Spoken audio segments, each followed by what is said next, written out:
Before we start, I want to direct everybody's attention to our Scholars Share website. If you really enjoyed the talks today, you should definitely go on to the Scholars Share website, which is part of the Graduate College website. And at the very bottom of this page, it has some information regarding what the event is. And at the bottom of the page, you should be able to see a sign up to present. So we're always looking for new presenters from every department.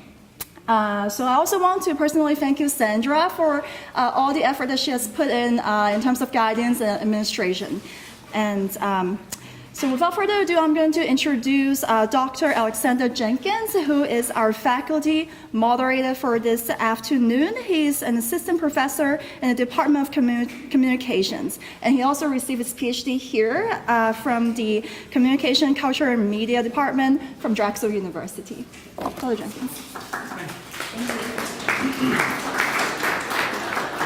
All right.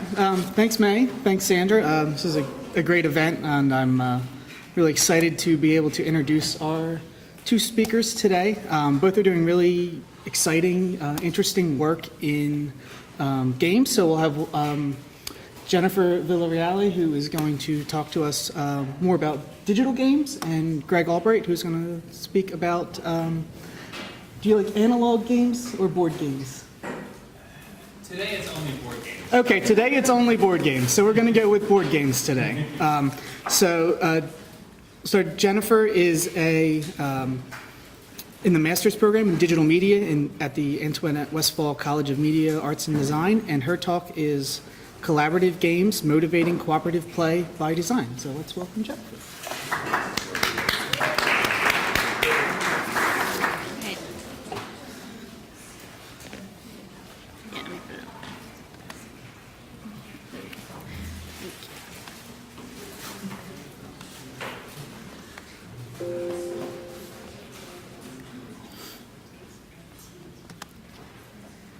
All right. Hi, everyone. Again, my name is Jennifer Villarreal, and I'm from the Digital Media Department. And it's nice to see some digital media people here because you don't normally see them in the grad lounge, I find. Again, I'm a second-year master's student, and it's also my first year of my PhD in gaming, which I'm really excited about. And today I will be talking to you about collaborative games, motivating cooperative play by design. So I want to start off by saying, who remembers classic multiplayer games when you're sitting on your couch playing with your friends? Anyone here grew up with, Mario Kart? I see a couple hands. Any more familiar with it? All right, cool. Is there anything particular that you really enjoyed about these games? Trash talking, okay, absolutely, very good. Anything else? Well, I can tell you mine. I really enjoyed about these games growing up is playing with someone else. And I was more motivated to play a game with someone else. And that's kind of where my thesis is going.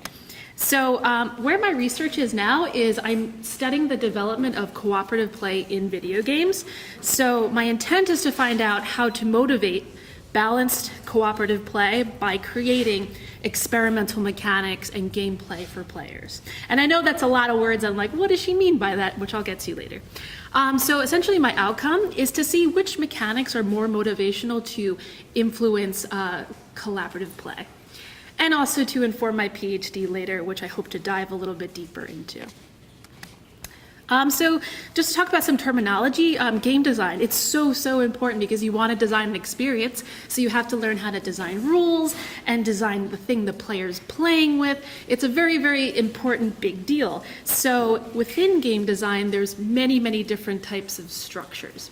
And the two that I'll focus on are complete opposites, just so you can kind of get a better sense of it. And the first one is a single player versus game, and that's your Miss Pac-Man, Tomb Raider, that's the classic video game. But what I'm really focusing on is cooperative play, which is a game structure within game design. And a good example of that is Overcooked. And if you have no idea what Overcooked is, that is totally fine. I'm going to explain it later. But essentially, it's a game structure in which two or more players cooperate against the game system. So you're sitting next to your friend and you're talking, you're deliberating to overcome a goal. So what do I mean by mechanics? That sounds like a complicated word, I guess. So what I mean by mechanics is what the player uses with inside the game in order to play with the game or complete an objective. And in the sense of Overcooked, which again I'll go back to later as well, you are creating food, you're preparing meals, so you're chopping, that is a mechanic. You're picking things up and delivering it, that's another mechanic. That's what I mean by that. So next is experimental. So I really feel like it's important to kind of think outside the box when it comes to mechanics. From my research so far, it seems like collaborative gameplay, there's a standard list of game design patterns that people typically use, like sharing or something like that. So I really wanted to focus my research on being experimental and trying to be a little bit different, like take some design patterns I know will work based on my research and varying them a little. What if I combine them? What if I do something a little bit different inside and outside the game? And then the other big part of this, which I'm really excited about, is the human interaction part of it. So on the human interaction side of things, behavior-wise, there's collaborative play. And that means you're sharing with the other person, you're deliberating, you're arguing, or you're trash talking. That's still that's a collaborative play. You're assisting your player. And that's really the experience that I want to design for. I want to create an experience that promotes these things or motivates these things. So Overcooked, one of my favorite games. This is definitely a collaborative game. Collaboration occurs when two or more people work together to realize or achieve a goal. So essentially, Overcooked is where you rapidly prepare meals in a really short amount of time, and it's chaotic. You're playing with your friend, and one person has to chop, one person has to pick up the stuff that the other person chopped, put it into the pot, one person's delivering it. So that really takes a lot of communication to coordinate with your friend, to say who's chopping, who's managing the stove, that sort of thing. But what's really interesting about Overcooked is that it disrupts your flow of things. So once you have like a synergy going where everyone has their jobs, food's being delivered, all of a sudden the environment splits in half. So, or you're on a truck where your stove goes off in the distance. You're like, wait, come back. So it's really interesting game because you develop this flow of cooperation, and then this game really tests you where you have to figure things out on the fly. So quick reactions and readjusting cooperative flow, that's what this game does. Cooperative play. So cooperative play is when two or more players work together inside and outside the game. So what that essentially means for games is that you have to have shared experiences and you have to work cooperatively in order to be successful. That's what a collaborative play game is. So one player cannot survive without the other, and that's something that I really want to create and maintain for my thesis. Also, inside of, there's many game design patterns that promote collaborative play, and the two that I'm going to focus on today, because the list goes on for forever, is complementary abilities and synchronized goals and abilities. So the example that I'm going to use to help illustrate that is Overwatch. So Overwatch is a collaborative game, because they have so many different contrasting abilities inside the game, and it's really, really interesting to me to like dive into those and kind of see which players complement each other. So if you're not sure what Overwatch is, it's a team-based multiplayer first-person shooter game. And an example of a complementary ability, you can kind of see this shield in the picture here. There's a character called Reinhardt who holds up his shield, but he cannot attack. But then there's Bastion, who's a little turret guy, who's pretty much pure damage. So they kind of need each other in order to complete their objective or their goal. And when it comes to goals and abilities, synchronizing goals and abilities, that can be escorting a payload or racing to capture the flag. That's what I mean by synchronizing abilities and goals. But what I really want to try and figure out with my thesis is that moment when you realize collaborative play is working, so that's synergy. Because like there's a lot of, when you start a collaborative game, there's chaos. You're not sure what to do, but then something clicks and then your team actually is working towards a goal. And that to me is super, super fascinating. So I really wanted to create a game that promotes discussion, deliberation, and figure out when that trigger happens. Why does this matter? This is a huge deal now. I mean, Fortnite is huge right now. Team competitive competition is very popular, but what I want to focus on is not the team competition, is the pure collaborative play. Just to reiterate that, the discussion between players, that balance between players is really important. Also, play, it's essential. It's the foundation of everything that we do. So new ways of thinking or promoting this behavior is a must because it's a vital foundation for teamwork, communication, building relationships. And if we can learn how to motivate that, motivate communication through games, people are more likely to understand what teamwork, or be a better friend, that sort of thing. Also, rewards, understanding the reward system when completing obstacles together. How does that affect motivation moving forward to different levels? That's another area that you can really contribute to as well. All right, so I said a lot. So my goals, what do I really want to do? So I want to make it clear I'm utilizing a game, I'm not designing a game. I'm utilizing a game as a path to a particular experience that I want. And I'm designing for an experience, an interaction outside of that game. So I really thought it was important to make that clear because I want communication, deliberation, I want certain behaviors from this. So if I'm doing that, then what am I creating? I am physically creating a game using Unity, where I want to create an exploratory collaborative environment where two players are completing a goal together. But the trick is I want to make it modular. So, and what that means is quickly swapping out some mechanics to kind of see which mechanics are more motivational or maybe not as motivational. So I really wanted to see which cooperative interactions are happening corresponding to my mechanics that I create. And then investigating. I'm investigating which type of mechanics promote what type of behavior, or maybe they're not promoting cooperative behavior at all. And this is really to inform my PhD, because I am going to be diving really, really deep into this. So it's kind of like see what works and what doesn't work kind of thing. I really wanted to create a tool, again, that will help me better understand collaborative play. And for future work, since I really started researching this maybe halfway through last year, I really, really need to do a lot of literature reviews and really understand where we're at in collaborative games, because it is such an expansive topic. And I've really only scratched the surface of some things. But some things I'm thinking about are player interactions. So how do players interact with each other normally? How do they interact with each other in a cooperative game or not cooperative game? And also investigate cooperative player interaction patterns. So what are the patterns? What do people normally do inside of these games? What can I gather from that information? And I really believe that theory before production. I really want to do a lot of reading, and I really want to understand before I start making these mechanics, because I don't want to just go and be like, maybe this will work. I really wanted to create a thesis that's going to help me later on. And just to kind of conclude, I think it's important to learn how to embed psychology into gameplay. I think that's a really interesting topic, where embedding these concepts from doctors or something like that, where I can actually incorporate or make mechanics to help answer certain questions. And that's it. So thank you.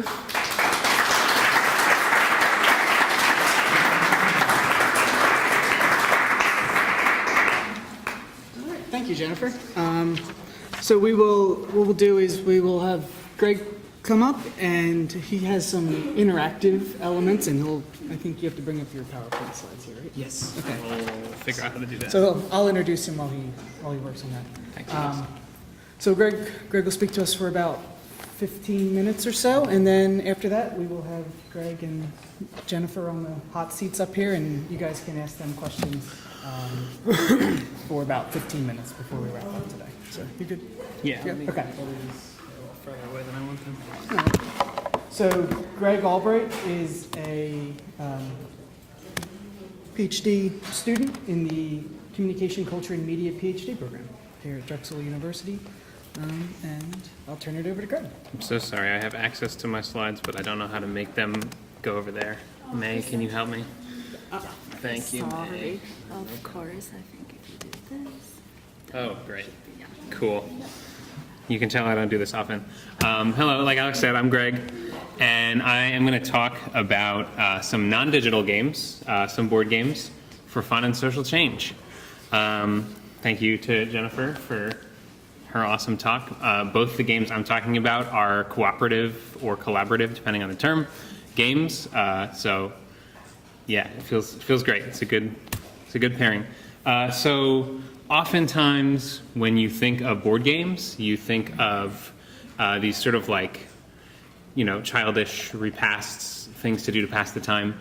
But board games have a history of social commentary.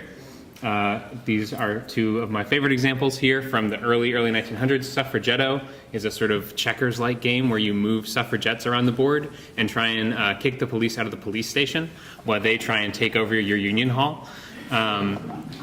It looks super cool. I've never played it, but there's a print and play you can get on BoardGameGeek.com, so you could play it. And then this is the Landlord's Game. Does anyone know what the Landlord's Game became? Bob? Yeah, Monopoly. This is the proto-Monopoly. These games have some really nice consonances with the games that I'm going to talk about, but they were both designed, interestingly, by women to send a message, not just to be a fun time. To be not a fun time, actually, is kind of part of what Monopoly is all about. It's about how bad capitalism can be. So this is the past of board games, but it's also the present of board games, and that's what I'm going to talk about today. I'm going to do a sort of close reading on how two particular games invite people to participate in their social message. So these are games that they kind of have a dual purpose, right? They're designed to be fun games that people want to pick up and play again and again, but they're also designed to send a message and to get people sympathetic to the cause. So the two we're going to talk about are called Bloc by Bloc, the Insurrection game. It's by an anarchist collective in Oakland, and it was published in 2016. The second edition just came out. I think you can still pre-order it. And then the Grizzled is a 2015 game about soldiers in World War I trenches and how sad that was. And it's a very sad game to play. But they're both board games, and they're both fully cooperative. So just like the cooperative games that Jennifer was talking about, cooperative board games have all the players playing together against the game system, which obviously is not a computer because they're board games. It's the rules and the way that cards sort of align. Has anyone played a game called Pandemic? Pandemic is probably the most popular and widely known cooperative game. So these games are in that mold. I'm going to use two sort of broad lenses to look at these games. The first one is player positionality, so how the game situates you. Because these are message games, I think it's useful to ask kind of what the game wants you to do or who it wants you to be. And by playing the game, you sort of give the game agency over your actions and who you are. And you say, well, I'm this person because I'm in this game now. So who does the game let you be? What does the game incentivize you to do? And how does the game let you do it? I'll talk more about all those three, but this lens centers the game and lets the game take charge. The other lens is kind of from the opposite direction, and this is playful interaction, and this puts the player in charge. So when you play a game, especially a board game where the mechanics and the way that the game works are just sort of right out there and you have to sort of implement them and understand them, you can't just click a button and say, I don't know why that happened. You are in charge. So how can you change the game? Who will go along with you, and what can you create using the game? Okay, those are the two lenses. Now I'm going to talk about the two games. This is a few images of Bloc by Bloc. I'm going to hold up some of these pieces, and then I'm going to pass this around. This is a couple of the game pieces. Part of why I like talking about games that aren't based on a screen is that it's really like visceral. So I'm going to invite you to hold these. Please make sure all the pieces get back to me, and please don't spend an inordinate amount of time reading everything, because there's a lot of text on these cards, and it's really interesting, but there's a lot of people here, and I would love everyone to see it. So this is Bloc by Bloc. It's a game where you set out tiles like this, and you make a city, and you move your little blocks, so these are little wooden cubes, you move them around, and you try and take over the state districts from the police, and that's how you win. You do that by rolling dice and placing your pieces. So each of these pieces has a number, and you have to roll higher than that number to do a thing there. We'll get into everything that you can do. What's most interesting, and why I'm going to pass around these pieces, is that this game is semi-cooperative, not fully cooperative. So you can all lose if the state takes over, if the police come and kick you out of the city. But you are all playing different sort of factions within the insurgency, right? So you could be the students who are trying to make education free, or you could be the prisoners who are trying to reform the criminal justice system. And you might want different things than the other stakeholders. And the game models that by saying that, well, you all have to take over the city together, but maybe you are the nihilists who you want the insurrection to fail and you want to burn 8 shopping centers because you think everything is meaningless. So this game, and this is kind of at the core of why I like this game, because it models a real world thing, right? When you're in a movement, when you have multi-stakeholder interactions, everybody might want the same thing broadly, but people might want different things narrowly. And that's what this game does best. So I'm going to start passing these things around now. And lift it up and look at the top of the box. That's the box top. And there's just really nice art on the outside, but obviously don't dump everything out. So cool. Okay. I put these reviews here because they were too funny. This is boardgamegeek.com. It's a board game hobbyist site. And the 1-star review says, glorifies insurgents and rioters. The 3-star review says, Antifa, the board game. And the 10-star review says, great theme, solid mechanics, interesting social action, etc. So people are very sort of bipolar in their reading of this game. Okay, so this is a cooperative game, as I mentioned, but I got a little bit ahead of myself. It's also semi-cooperative. It invites you into the game's message, right? This is a game by anarchist activists who do the things that are modeled in this game. They go out in the streets, they barricade streets, they try and sort of express people power. And when you play this game, so using the lens of the game in charge, who are you? You are one of these activists or a leader of activists. You move multiple groups of activists around the board. And the game invites you into that kind of uncomfortable space for a lot of people, right? Like, I'm not going out and flipping over police vans, personally.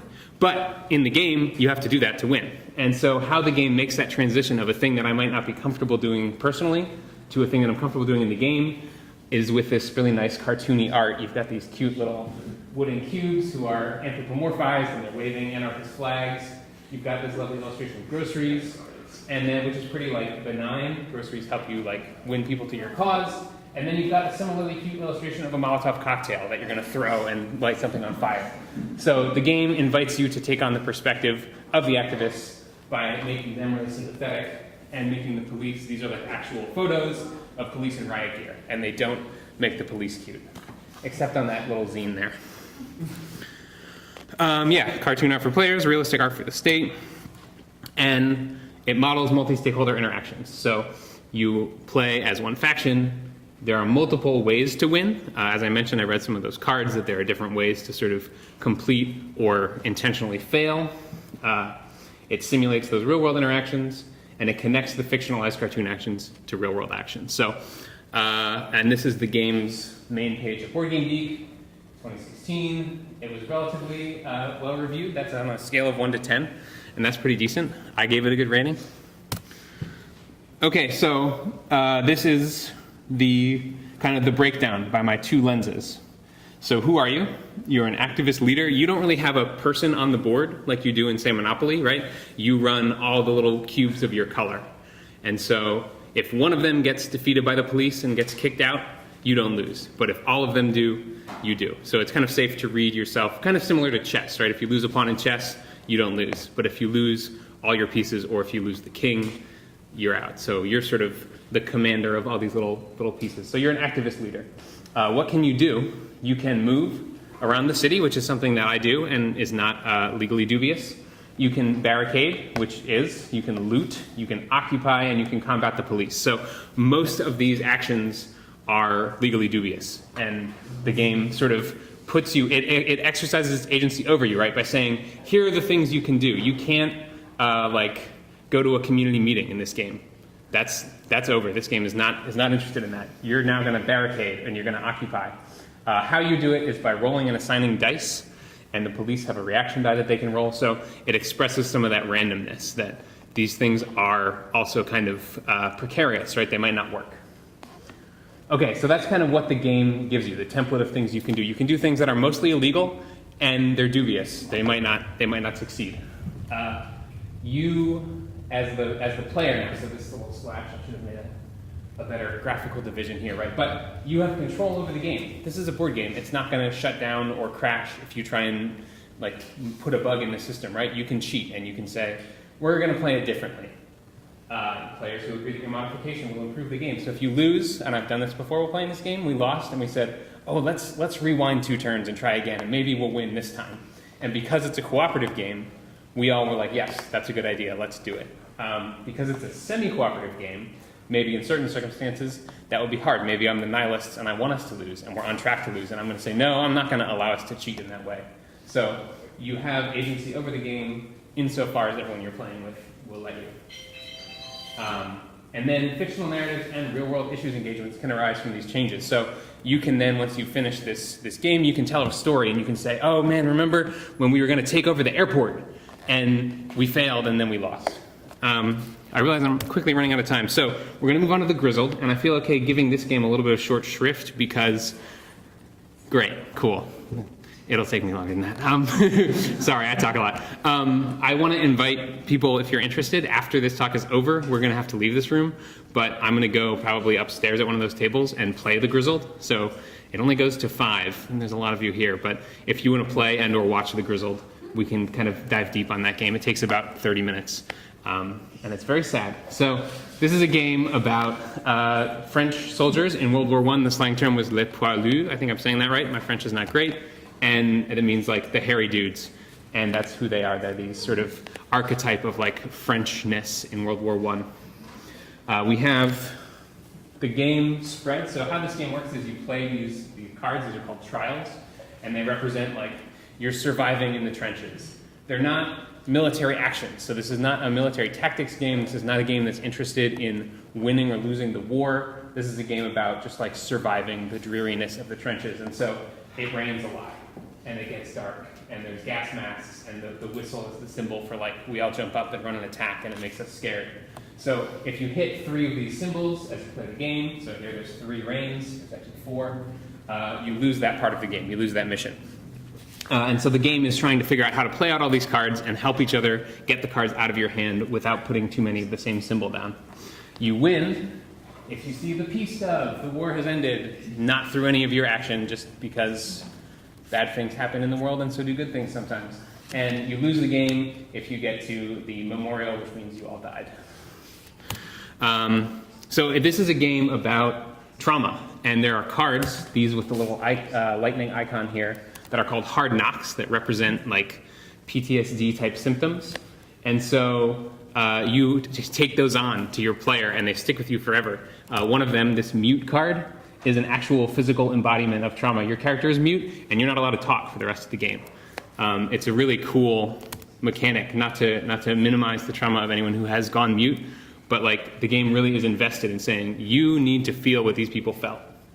So you can make sacrifices, you take on these traumas, and ultimately the game's message that it's trying to engage you in, right? It's very different from Block by Block. It's not saying, go out and do something. It's saying, feel the feelings that these people felt and remember their struggle. So it's a game about sympathy and empathy. And quick shout out, I'm running out of time. I wrote an article about this at the Journal of Analog Game Studies, and you can read it.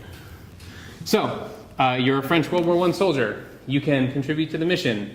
You can come back to camp. You can give a speech, and you can lend support. There's a really cool mechanic, which we'll get into if we play the game, about giving your friend a cup of coffee, and that really cheers them up. But it's secret, and it's this whole, it's like toxic masculinity, but they're still trying really hard to be empathetic. I don't have time. So how you do it is by playing cards, by declaring things, and by using a token. So again, these are not the tactical actions of a war game. There's not a spatial map where you say, I'm going to move my unit here and we're going to win. It's just like, well, I've got a lot of bad cards. I'll play the least worst one. And you really feel these feelings. Playful interaction. Because these are both cooperative games, it's a lot of really similarity. The biggest difference here between Block by Block and this is that this is a fully cooperative game. There's no way for someone to win while everyone else loses. But there's a really interesting situation where you're not allowed to talk about what's in your hand, and what that means is kind of dubious in the rules. So you have to decide as a group, like, can I say, oh, I have a lot of rain, or is that cheating? It's pretty clear in the rules of saying I have 3 rain cards and 2 snow cards and 1 whistle card is cheating. But if I say, ooh, my character is really, he doesn't want to get cold, is that cheating? So there's this sort of loose place where you as a group have to negotiate together and kind of have to take control of the game yourselves. Fully co-op means this can be easy. You as a group decide kind of to set the difficulty level. If you fail a lot, maybe you'll say, let's get a little looser about how we interpret information sharing, and maybe we'll win more likely. And same thing I said about the last one, fictional narratives and real-world issues engagements can arise. So the game can have control over you as it's trying to send its message of social critique, and you can say, yes, I will become the activist and smash the state and loot the store and kick out the police. Or you can say, I'm going to take control over the game, and maybe I'll try and play my activists in a way that they're nonviolent. I think you'd lose in this game because of the way it's set up. But you can do that. You can take the agency, or you can let the game give you agency. They can both generate thoughtful engagement with social causes over and above other forms of media because you do it, right? It's not like I'm reading a pamphlet about, oh, wow, it's cool that activists did this. It's saying, now I have to decide if I'm going to do it or not. I think I'm out of time, so thank you. Oh. I never sent the Grizzled pieces around. I'll send them over the Q&A. Thanks, Greg. Greg and Jennifer, you want to Moving right back here. come over here? So we have about 15 minutes or so for Q&A. So, I'll open it up to the floor first, and we'll just kind of move around, and let's try to get as many questions as we can in, and as much discussion as possible. Question and answer part is always, I think, the most important thing in these kinds of talks. So, yeah, please. Question for Jennifer. First, what was the name of the cooking game? Overcooked. Overcooked. And then the game that you're planning to design or designing right now, is that for computer or mobile or console, and why make that choice? Oh, it's a really important question, and have I decided? No. I'm still in my design phase where I'm still trying to figure out what exactly would be part of the experience I want first, and then I'm going to make that decision later. But I would probably lean more towards computer games or maybe on a console or something like that. Because I like that shared experience. Like you're sitting on the same couch as the second. Okay. Yeah, good. So I had a quick question for you. Have you ever built a cooperative game like this? And what are some of your favorite aspects? Like what's really key in creating a good one? Oh, that's a good question. Thank you. I've never designed a cooperative game. I do design games. They're hard to design, from what I understand, because you are sort of creating this AI system, and one of the big strengths of multiplayer games is you let the sort of players' skill balance each other out.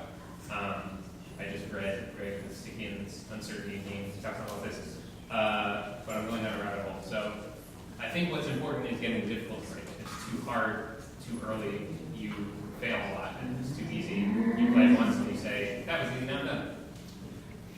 Yeah, and a game like Pandemic is very finely tuned. So it's pretty rare that you win or lose by much, and that's a really difficult thing to do, yeah. Yeah. Jen, for the synergy part of the collaborative play, are you also looking at flow? Yeah, just starting to. So I'm still trying to educate myself a little bit, but I definitely am interested in reading more about that and incorporating it. Okay. Any questions? Yeah. So this is a question for both of you. Since one of you is more interested in kind of video or virtual games, and the other one is more, at least for this talk, board games. What is the effect, or what is the significance or insignificance, in your opinion, of being in the same room with the person you're collaboratively playing with, or being able to communicate either through keyboard or actually hearing them through a headset? I'm just curious of your opinion.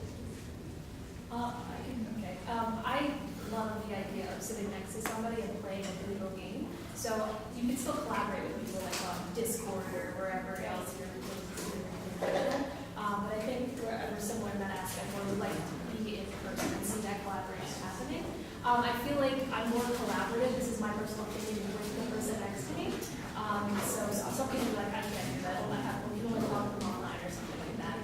feel like it's more motivational as the person's in. Yeah, I agree. I think that, and actually I think these worlds are collapsing a little bit, that there are more and more board game apps that like you can play Ticket to Ride, which is a popular board game, but on your iPad. And then you can play with your friends. I have a friend who I play Netrunner with, which is a complicated card game. And we don't see each other a lot, so we're learning how to play online. And it's weird to me because so much of what I think about these games is being in the room with the person and looking them in the eye and saying, I'm going to beat you. But if we do it online, then I guess we can do that too. Yeah. We're something like Hearthstone, which Yeah, it's is very cool. a digital game that's designed to be very much like an analog style game. And that visibly mimics. Right. Yeah, and it has that mimicry to it. Other questions? Ginny? So my question's for Jennifer. It sounds like you have a particular design in mind, and you're going to kind of monitor player interactions to get to a super collaborative space. But I'm wondering once that, not necessarily will that definitely be achieved in a way, but I'm very much hoping it does. Me too. But I'm wondering once you reach that step, I actually love it in games. I love it and hate it when, for instance, like in a Resident Evil game, you have a very particular type of gameplay depending on the type of weapon that you have. Like my preference is to grab a shotgun and go head I'm first, with you, right? exactly. But my other friend, she's like a big rifle person who loves to go to the space above and kind of sneak around and be that type of kind of collaborative. Like the two types working together is super important to complete the mission. There was a part in the game though where my character, because of the type of character, not the stuff that I had, it was the character itself was forced to go to a certain area and be that sneaky character. We literally just switched controllers. So it was like, what part of this design process do you possibly see understanding player decisions, and would you be interested in maybe like kind of co-opting that for, I know you prefer to do this type of collaboration, but we're going to actually force you to do a different type, so you learn a different kind of collaboration. Like That's that. an awesome question. Okay. Definitely. I think that I'm more inclined to letting the player decide what they want to do, but for my experiment, I'm giving them a mechanic that they have to interact with. So a lot of it, I feel like, is going to be forced, and they have to interact with the game in this particular way. But what I'm hoping to do in the test is have the mechanics switch so we can have more than one experience to see and maybe answer some questions and test later which mechanics felt more collaborative to them. And it's up personal preference too. So, but my first inclination is like I would not want to force people to to do certain things, but that's definitely a challenge that I need to consider moving forward. That's a really good question. I'm totally the shotgun girl as well. Like I'm not the same. Just give me the highest elf. But it's very helpful to think about that too, because there's so many aspects that you have to consider, and that's just one of many. Other questions? Yeah. So does a significant time of your research and workday consist of you playing games? Oh yeah. Yeah, so. Well, you have to Regrets right now. What you said? You have to play a lot of games in order to make games. You have to play them a lot. Although you don't really have time sometimes in the class, but you have to make time just to see what's going on. The other day. So. Do you both, or what are your career aspirations? Shoot, save me the hard. You both have to answer them. There. So I'm in the CCM program, Communications, Culture, and Media. So I'm excited to continue to be a scholar of non-digital games. I think there's a lot of really good work being done sort of across that divide of digital and non-digital. There's less work being done on non-digital right now, so I'm kind of trying to jump in there. And I make games. I just finished a card game about Moby Dick that's going to be published soon, and I designed like scavenger hunts and games all over the city. So I'm going to keep doing that. Save the cool anyway. That's cool. Yeah. Similar path, I really would love to be a professor in game design. I would love to also open my own lab and try and get grants that incorporate psychology and gameplay together. How do you embed psychology into games? That would be amazing, and help mentor students. That would be great. Also, I make games on the side. I just opened my own little studio this summer. It's a baby. just like in 5 months of it or whatever. But like, I'd love to continue to make games and not only like educational games, but like fun games and for entertainment, top-down shooters, that sort of thing. So similar. If you're not, it's a big grant then. Absolutely. Gabe. This one's for Greg. How do you see these games fostering social change beyond just somebody randomly picking up a game about war and its craftiness, or social activists trying to take over a city? Like how would you see these kinds of things making a more specific or like implementing rather than just having lying around it? Yeah, that's a good question. It sort of comes from the question that always gets asked about games, which is games are silly and frivolous, which is true, but they're also important. And I think actually one of the designers of Bloc by Bloc did an interview with Crime Think, the popular anarchist website, about this idea of sort of like, why would you spend time playing a game when you could be out in the streets affecting people's revolution? And his answer was really good. I think it was something like, basically this game is sort of like an evangelism tool, which is kind of where my presentation comes from. Like, how do these games try to do that evangelism, right? To say, you might not be into this, but you might be into playing this game with me, and then I can talk to you about this thing that I think is good and you might think is evil, and we can have that conversation, and then maybe that'll move us towards the next step. So I would say fostering the conversation and generating empathy. Like, I have very conservative friends who I play Bloc by Bloc with, and they got into it. They're like, yeah, let's take out that policeman. And then they go, like, what am I saying? I was like, and then we like had a good conversation about like what leads people to activism and what leads people to think that like, yeah, like I need to go and do this because I have no other recourse. And it was a great conversation. Can I piggyback on that just a little bit? Just Cards Against Humanity and like them like buying out land and stuff like that. That's also great in terms of, and I know we've had this conversation before, but just like being able to buy land, really think that helps, and just like, I mean, profits going towards a certain thing and it's funneling money towards particular, I don't know, how do games make them? No. I have lots of friends about Cards Against Humanity, but yeah, they're doing wacky stuff with all the money they made, and that's good. No, I think that the question about like the seriousness of games and kind of like you see like the serious game, I don't know if movement's the right way to put it, but I do find it interesting, right? You mentioned you see a lot more of that right now in digital games, and I think that's because of kind of the inherent, media there, and it's a longer lead time with analog games or board games. Any other questions? No? All right. We'll let them off the hook.